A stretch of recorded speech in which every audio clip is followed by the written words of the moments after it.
আশিক ছিল। কত বড় আশিক ছিল, তিনি পবিত্র মাহে রমাদানে এক খতম দুই খতম কোরআন পড়তেন না। তিনি জোরে আল্লাহু আকবার কইবেন বলার পরে ইমামে আজম পবিত্র মাহে রমাদানে 63 খতম কোরআন পড়তেন। তারাবির নামাজে 3 খতম, 10 দিনে 1 খতম, 30 দিনে 3 খতম। আমরা তো 1 খতম পড়া পারি না। 8 রাকাতের মাসালা দিয়ে 20 রাকাত চলে মসজিদে, 8 রাকাত পইরা বাইরে জায়গা আছে না নাই? 8 রাকাত, অনেকে আবার 12 রাকাত মারে, বেদের পরে 1 রাকাত আছে না নাই? এগুলা আমাদের চাইতে আপনারা বেশি বোঝার কথা না। আমরা হলো মৌলবী, আমরা মাদ্রাসায় পড়ছি, আমাদের কি আরামের দরকার না? আমরা তো সবার আগে বাইরে যেতাম রে ভাই। আমরা পড়ি আর 8 রাকাতের মাসালা দিয়ে বাইরে জায়গা। প্রিয় ভাইরা, 1 খতম তো পবিত্র মাহে রমাদানে পড়ি না, আর তিনি 3 খতম পড়তেন। আল্লাহু আকবার কবীরা। দিনে পড়তেন 1 খতম, রাতে পড়তেন 1 খতম। এই হলো 63 খতম কোরআন পবিত্র মাহে রমাদানে ইমামে আজম তেলাওয়াত করতেন। জোরে জোরে বলেন সুবহানাল্লাহ। তার ব্যাপারে আপনারা জানেন, তিনি এশারের নামাজের ওযু দিয়া ফজরের নামাজ পড়তেন। ঘুমায় ঘুমায় না না না, ইবাদত করে আল্লাহর কোরআন পড়ে। এশারের নামাজের ওযু দিয়া ফজর, একদিন 2 দিন না, কেউ কেউ বলে 40 বছর। আল্লাহু আকবার বলেন। 40 বছর বসছে। ইমামে আজমের একটা পড়শি ছিল বাচ্চা, তার পিতার সাথে গরমের মৌসুমে ছাদের মধ্যে শয়ন করত। একদিন ওই বাচ্চা তার বাপকে ডাইকা বলে, আব্বা গো, ওই যে ওই বাড়ির মিনারের উপরে, ওই বাড়ির ছাদের উপরে একটা সাদা মিনার ছিল, ওই মিনারটা কি ভেঙে গিয়েছে? ওই মিনারটা কি পড়ে গেছে? আজকে যে আর ওই মিনারটা দেখা যায় না। বাচ্চার বাপ চোখের পানি ছেড়ে দিয়ে বলে, বাবা রে, ওটা মিনার ছিল না, ওটা আবু হানিফা নামে এক ব্যক্তি ছিল, তার তো ইন্তেকাল হয়ে গেছে। ওই লোকটা মাথায় পাগড়ি বেঁধে সারা রাত দাঁড়ায় দাঁড়ায় মালিকের কদমে সিজদায় লুটে পড়তো, আল্লাহর কোরআনের মধ্যে নিজেকে ডুবায় রাখতো। ওই মানুষটাকে তুমি মিনার মনে করছো, ওটা আসলে মিনার না, ওটা ইমামে আজম আবু হানিফা রাহমাতুল্লাহি আলাইহি। কত বড় কোরআনের আশিক ছিল। ইমামে শাফি রাহমাতুল্লাহি আলাইহি বলেন, মক্কা থেকে মদিনায় যাইতে সময় লাগতো 16 দিন। সফরের হালতে ইমামে শাফি রাহমাতুল্লাহি আলাইহি 16 দিনে 16 খতম আল্লাহর কোরআন তেলাওয়াত করত। আহারে, আমরা কয় খতম পড়ি? ওয়া ইযা তুলিয়াত আলাইহিম আয়াতুহু। সাউন্ডটা একটু করে দেন ভাই, কথা বলতে কষ্ট হইতেছে। কোরআন শুনলে ঈমান বাড়ে, তাহলে আজ থেকে কোরআন কম পড়ব না বেশি পড়ব? অনেকে কোরআন পড়তে জানে না, তারা শিখার চেষ্টা করব ইনশাআল্লাহ বলি। যারা পড়তে জানেন অধিক পরিমাণে আল্লাহর কোরআনের তেলাওয়াত করব, জোরে বলি ইনশাআল্লাহ। আল্লাহ আমাদের সবাইকে তৌফিক দান করুক, বলুন আমিন। ঈমানদারের 3 নাম্বার গুণ হলো বাবা, ওয়ালা রাব্বিহিম ইয়াতাওয়াক্কালুন। ঈমানদারের 3 নাম্বার গুণ হলো ঈমানদারের ভরসা একজনের উপরে, তিনি কে? আরো জোরে বলেন, তিনি কে? আমাদের ভরসা দোকানের উপরে নয়, আমাদের ভরসা ব্যবসার উপরে নয়, আমাদের ভরসা সন্তান বিদেশে আছে এটার উপরে না, লাগাইছেন এটার উপরে না, আলুর চাষাবাদ করছেন এটার উপরে নয়। ঈমানদারের ভরসা কার উপরে? এজন্য আমাদের প্রতিটা কাজের শুরুতে কার নাম দেয়া শুরু করি? বিসমিল্লাহ পড়ো, বিসমিল্লাহ। কাজ শুরুতে পড়ো বিসমিল্লাহ। হোক না সে কাজ যত আর বড়, আল্লাহর নাম দিয়ে কাজ শুরু করো ইনশাআল্লাহ। ওয়া আলা রাব্বিকা তাওয়াক্কালুন। ঈমানদারের ভরসা একজনের উপরে, তিনি আমার আল্লাহ। 4 নম্বর আল্লাহ তাআলা বলেন, আল্লাযীনা ইউকিমুনাস সালাতা ওয়া মিম্মা রাযাকনাহুম ইউনফিকুন। আল্লাহ তাআলা বলে ইমানদারের 4 নাম্বার গুণ হলো ইমানদার সময় মতো নামাজ পড়ে। বলবো না আমার কাজ আছে, বলে দিব আমার নামাজ আছে, পারবো না ইনশাআল্লাহ। নামাজ আগে, পরে কাজ, পরে দোকানদারি, পরে ব্যবসা, পরে ওয়াজ, পরে বক্তৃতা, আগে নামাজ তারপরে সব কাজ, ইনশাআল্লাহ বলুন ইনশাআল্লাহ। 5 নাম্বার আল্লাহ বলে ইমানদারের 5 নাম্বার গুণ হলো ইমানদার সাধ্যের মধ্যে আল্লাহর রাস্তায় দান সাদাকার আমল করে। এই যে একটু আগে মাদ্রাসায় দান করলেন, সাধ্যের মধ্যে কাউকে জুলুম করা হয়েছে? এই জন লাগো না, জুলুম না, সাধ্যের মধ্যে মাদ্রাসায় দান করছেন। আমার আল্লাহ কোথায় বলে, ও দুনিয়ার মানুষেরা, ইমানদারের 5 নাম্বার গুণ হলো, কোয়ালিটি হলো ইমানদার সাধ্যের মধ্যে দান সাদাকার আমল করে। আল ঈমান হুয়া তাসদীক বিল জিনান ওয়াল ইকরার বিল লিসান ওয়াল আমাল বিল আরকান। ঈমান কাকে বলে? মুখে স্বীকার করা, অন্তরে বিশ্বাস করা, আর ইসলামের মূল বিষয়গুলোর উপরে আমল করার নাম হচ্ছে ঈমান। আমার হুজুর বলেন, মান হাব্বা লিল্লাহি ওয়া আবগাদাল্লাহ ওয়া আ'তা লিল্লাহি ওয়া মানা লিল্লাহ ফাকাদ ইসতাকমালাল ঈমান। আমার হুজুর বলেন, তুমি কাউকে মুহাব্বত করবা, কারো কাছ থেকে নিজেকে ফারাক করবা, এটাও কার জন্য? ওই যে নদীর এবার আবুল সরকারের নাম শুনেন নাই? হ্যাঁ, এর লগে আমাদের কোনো শত্রুতা নাই, জেলখানায় বলে রাখছে আমাদের, আমি আর জীবনে দেখিও নাই, এর লগে আমাদের কোনো শত্রুতা নাই, মুসলমান হিসাবে ভালোবাসতাম। কিন্তু যখন শুনছি ও আমার আল্লাহর ব্যাপারে কটূক্তি করছে, আমার রাসূলের ব্যাপারে কটূক্তি করছে, খোদার কসম ও এখন আমার জানের দুশমন, ও আমাদের জানের দুশমন। কথা বলেন ঠিক কিনা আমার ভাইয়েরা? কেন ঘৃণা করি? কারণ আল্লাহ এবং আল্লাহর রাসূলের বিরুদ্ধে গেছে, জন্য কি ঘৃণা করি? আমার রাসূল কথাই বলে, কাউকে ভালোবাসবো আল্লাহর জন্য, কারোর সাথে তফাত রাখবো সেটাও আল্লাহর জন্য, দান করবো মালিকের জন্য, আবার দান সাদাকা থেকে নিজেকে বিরত রাখবে এটাও কার জন্য? আমার রাসূল বলে, এমন গুণ যাদের মধ্যে আছে ওই মানুষগুলো হলো প্রকৃত ঈমানদার মুমিন। জোরে জোরে বলেন সুবহানাল্লাহ। ঈমানদারের জন্য আল্লাহ পাক রব্বুল আলামিন তার সেরা জায়গা জান্নাতুল ফিরদাউস আল্লাহ তাআলা রেডি করে রাখছে। আমার কথা না, কোরআনের কথা, সূরা কাহফ আল্লাহ তাআলা বলে, ইন্নাল্লাযীনা আমানু ওয়া আমিলুস সলিহাতি কানাত লাহুম জান্নাতুল ফিরদাউস। উলামায়ে কেরাম আছে, আল্লাহ তাআলা বলছে, নিশ্চয় যারা ঈমান আনার পরে ভালো কাজ করে, নেক কাজ করে, ওয়াজ শুনে, ওয়াজ করে, দান করে, আমল করে, নেক কাজের মধ্যে নিজেকে ডুবায় রাখে, আল্লাহ বলে আমি তাদের লিগে জান্নাতুল ফিরদাউস রেডি করে রাখছি। তাদের লিগে জান্নাতুল ফিরদাউস আপ্যায়ন শুরু। আল্লাহু আকবার বলেন না? কুরআনুল কারীম আল্লাহ তাআলা বলেন, ওয়ালা তাহিনু ওয়ালা তাহজানু ওয়া আনতুমুল আ'লাউনা ইন কুনতুম মুমিনিন।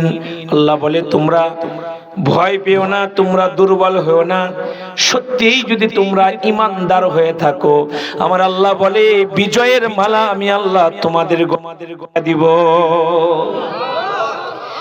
আল্লাহ বলে, ইয়া আইয়ুহাল্লাযীনা আমানুত্তাকুল্লাহ, হে ঈমানদারেরা, হে ঈমানদারেরা, আল্লাহরে ভয় করো, হাক্কা তুকাতিহি ওয়া লা তামুতুন্না ইল্লা ওয়া আনতুম মুসলিমুন।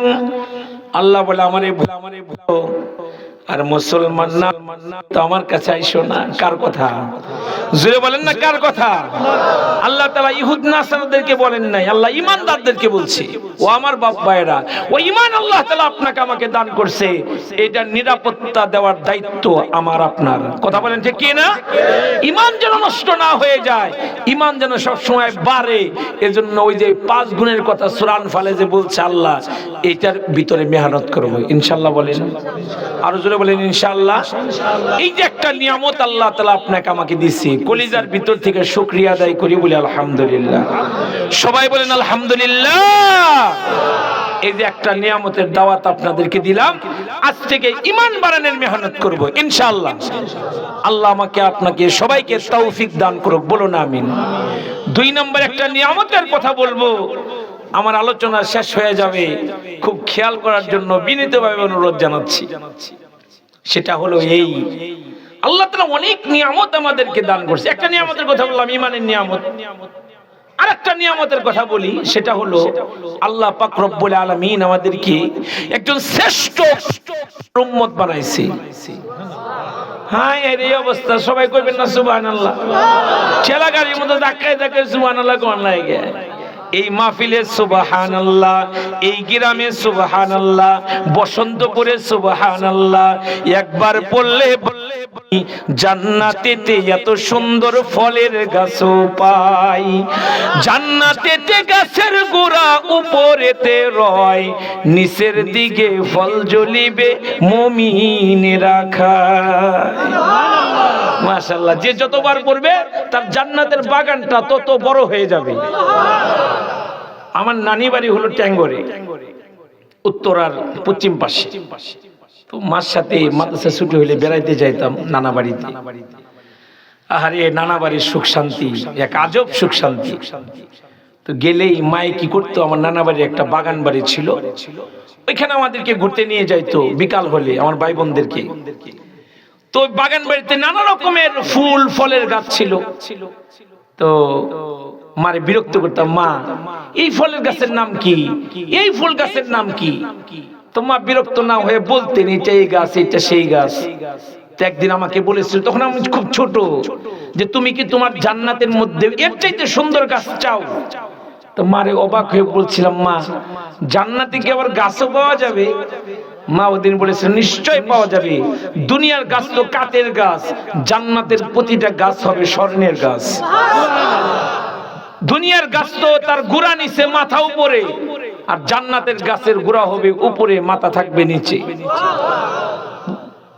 বলছি, মা তাই কোন কাজ করলে জান্নাতে গাছ পাওয়া যাবে? তো মা বলছে, তুমি যদি দরদ নিয়ে, ভালোবাসা নিয়ে একবার পড়ো সুবহানাল্লাহ, তাহলে তোমার আল্লাহ তোমার নামে তোমার জান্নাতের বাগানে একটা ছায়াদার ফলদার একটা গাছ আল্লাহ লাগায় দিবে। এই যে বলছেন লাগে গেছে, যতবার পড়বেন আল্লাহর কসম ততটা গাছ জান্নাতের বাগানে লেগে যাবে। এই যে সুবহানাল্লাহ বলতে আল্লাহর সাথে কইতে হয় না, একবারে দারাজ কণ্ঠে বলতে হয় সুবহানাল্লাহ। সুবহানাল্লাহ মানে আল্লাহ পাক, আল্লাহ পবিত্র। যারা অধিক পড়ে আল্লাহ কয়, যা তোর আমি গুনাহ থেকে পাক করে দিলাম, তোর গুনাহ থেকে পবিত্র করে দিলাম। এজন্য পড়তে হয়, পড়বো ইনশাআল্লাহ। আল্লাহ তৌফিক দান করেন, বলেন আমিন। আল্লাহ তাআলা আপনাকে আমাকে বাবা শ্রেষ্ঠ একজন পয়গম্বরের উম্মত আল্লাহ বানাইছে।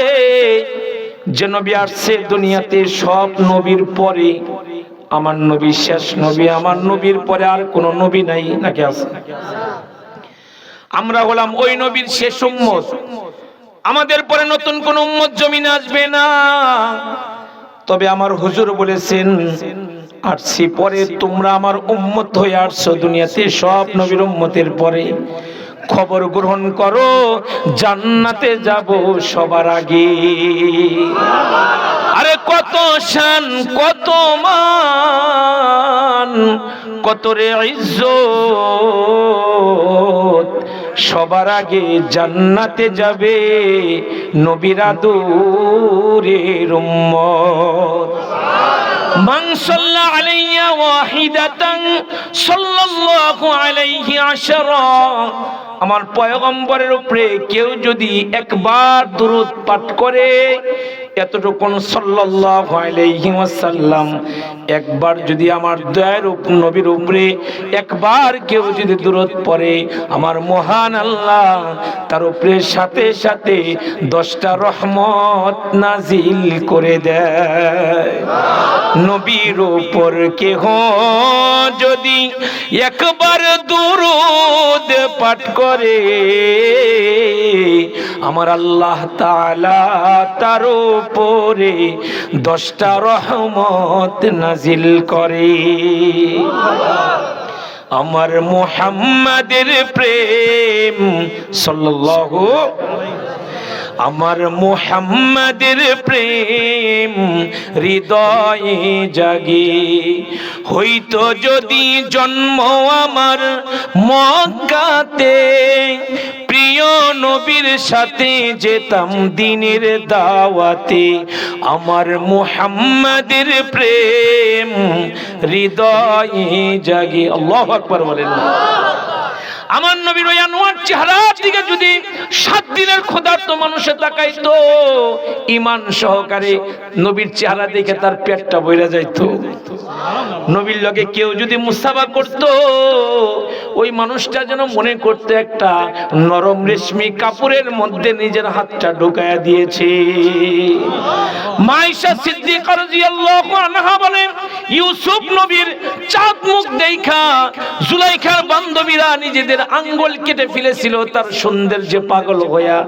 ওই মহিলাগুলা যদি আমার দয়ার নবী মায়ার নবীর রূপ লাবণ্য দেখতো, আমার নবীর আনোয়ার চেহারা যদি তারা দেখতো, আঙ্গুল নয় কলিজা কাইটা ফেলতো।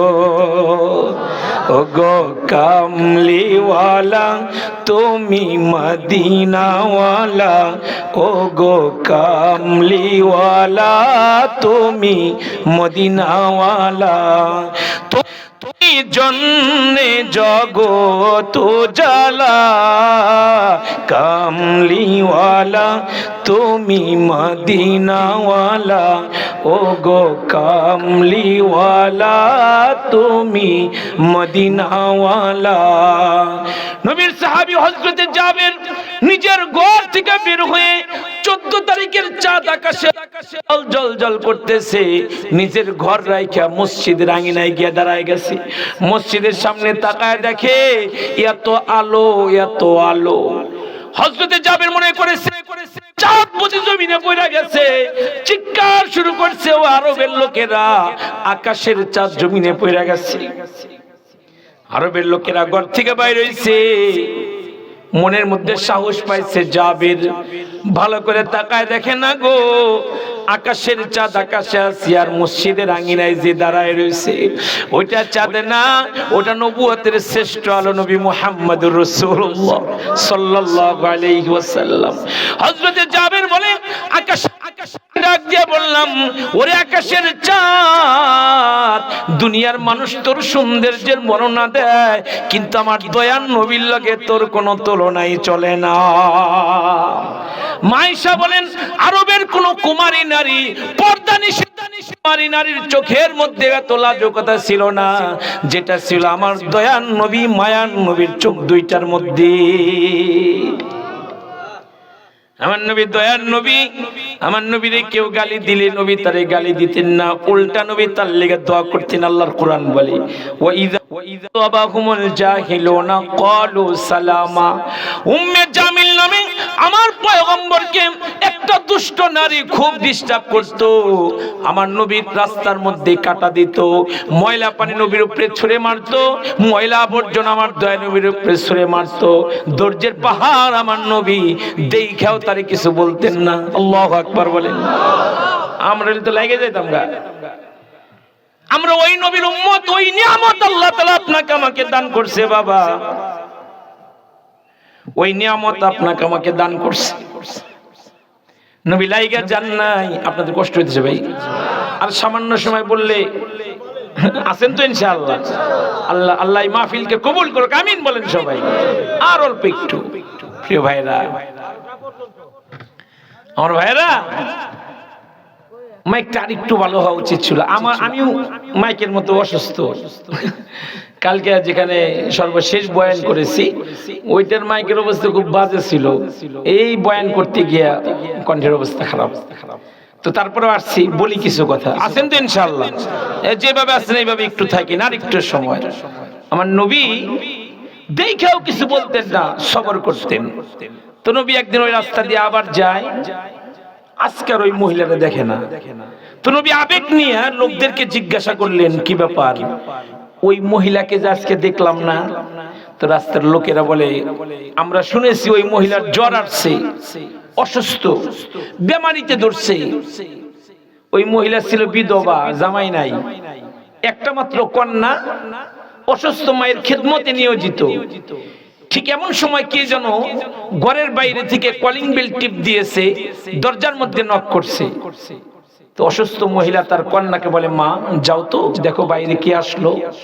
মেয়েটা দরজা ওপেন করে দেখে মুহাম্মদুর রাসূলুল্লাহ সাল্লাল্লাহু আলাইহি ওয়াসাল্লাম নবী দাঁড়ায় রয়েছে।